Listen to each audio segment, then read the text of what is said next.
গ্রেফতার হলেন খড়দহ পৌরসভার উপপৌর প্রধান সায়ন মজুমদারের ছায়াসঙ্গী হিসেবে পরিচিত তৃণমূল নেতা গৌতম সাঁতরা। তার বিরুদ্ধে ভোট পরবর্তী হিংসার অভিযোগ ছিল এবং এলাকায় ত্রাস হিসেবে পরিচিত ছিলেন বলে জানান বিজেপি কর্মীরা।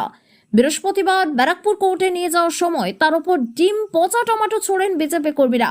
এ বিষয়ে বলতে গিয়ে বিজেপি কর্মীরা সংবাদ মাধ্যমকে জানান। অর্পিতা মাইতির সাথে ডিটিডি নিউজ। চোর চোর চোর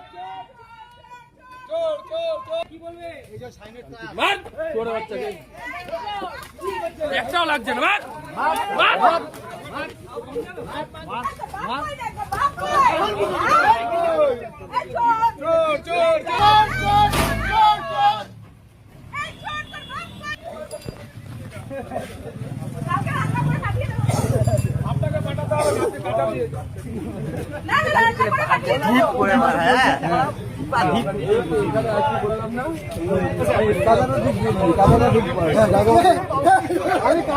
জায়গা মতো দিয়ে দিচ্ছি।